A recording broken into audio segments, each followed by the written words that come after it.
Hello, everyone, and welcome back to another episode of Ask Me Anything on the Untethering Shame podcast. I'm Kira, and I just want to start today with a moment of deep gratitude.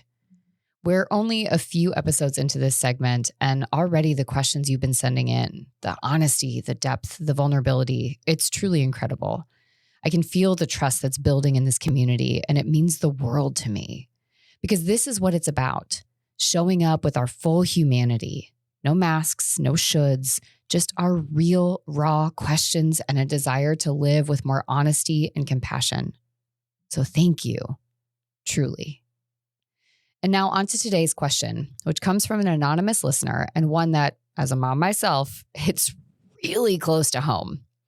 She writes, "How do I stop feeling guilty when I take time for myself instead of constantly being on for my kids?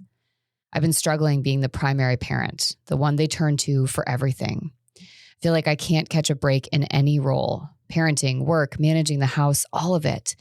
And when I do take time, I either feel too guilty to enjoy it or I use it to catch up on everything else.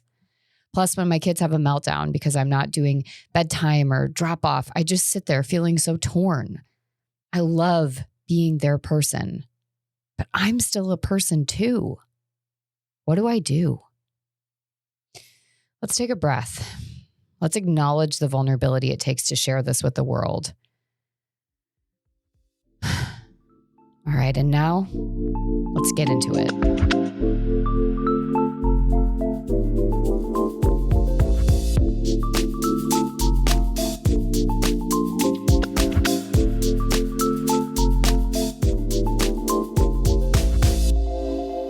First, if you are listening to this and it is resonating in your bones like it is with me, you're not alone. This question captures something that so many caregivers, especially mothers, carry silently. The impossible tension between meeting everyone else's needs and honoring your own. And I just want to say to the person who submitted this, thank you for naming what so many of us feel and are afraid to say. You've already done something brave. Not just by asking for help, but by claiming that you matter too, that you are more than just the roles you fulfill, that you deserve space, deserve rest, deserve time that is yours and yours alone. But to get to that place, we need to start by breaking down what's going on for you. What you're describing is not a personal failure.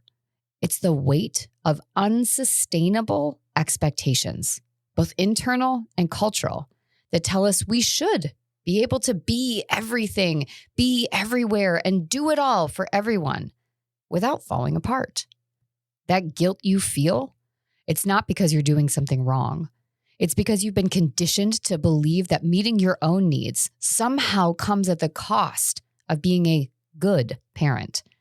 This isn't just emotional, it's physiological. Your nervous system is likely operating in chronic overdrive. Always alert, always on, and every time you try to slow down, your body gets flooded with anxiety and shame signals because it's been taught that stillness equals selfishness. Now, I want to be honest here. Gosh, do I feel this too? As a mom, as someone who wears a lot of hats, as someone who wants to be present, loving, and supportive, and who also just needs a break sometimes. And the hardest part isn't just getting the time. It's giving myself permission to take it without shame and guilt. So again, please hear me. To anyone listening, you are not alone in this, and there's nothing wrong with you for struggling. Guilt in this context is a signal that you've internalized the belief, if I'm not doing it all, I'm letting someone down. And when your child has a meltdown, when you're not there for bedtime, that guilt screams even louder. See? This is your job. You're supposed to be there for everything. But here's the truth. You can be the center of your child's world and still be your own person. You can love them deeply and still need to be loved and cared for yourself. Needing rest doesn't make you a bad parent. It makes you human. And the more you model that humanness, the boundaries, the emotional honesty, the breaks, the more you teach your children to do the same. So how can we start by doing that? Here are 4 principles and practices that I'm working on that are helping me make progress in this work. First, I'm practicing the art of radical acceptance. Now, this is hard.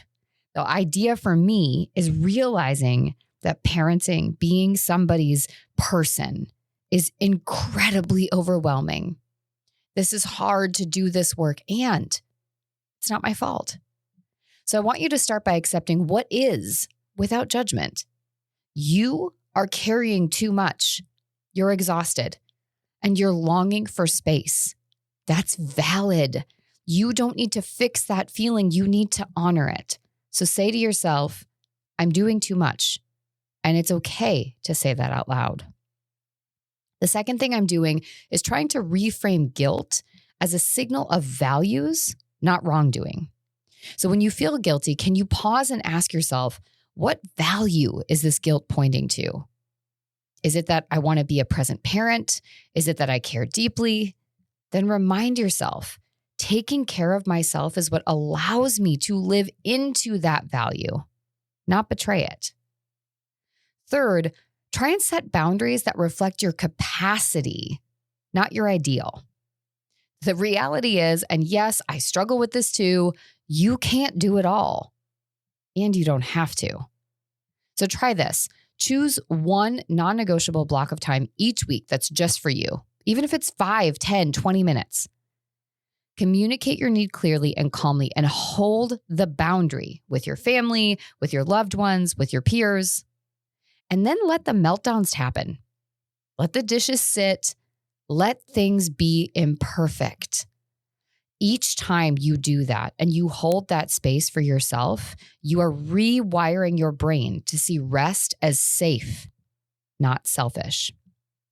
And finally, grieve the myth of the always on parent.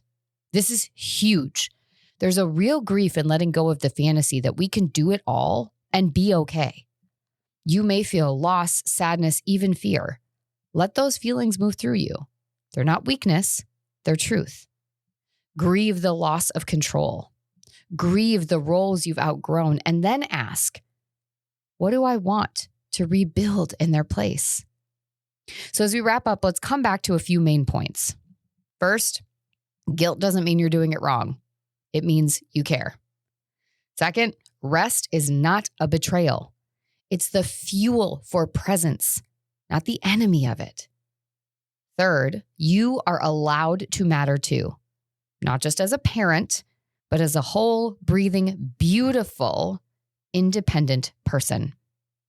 And finally, boundaries are a way of loving your kids and yourself at the same time. To our anonymous listener, thank you again for naming this, for being real, for being brave, and for reminding so many of us that we're not alone in this balancing act. And to everyone listening, if this brought something up for you, or if there's a question you've been holding, I'd love to hear it. You can submit anonymously or with your name using the link in the show notes below. This space is for you, for the parts of you that are tired, tender, longing to feel seen, and ready to feel whole.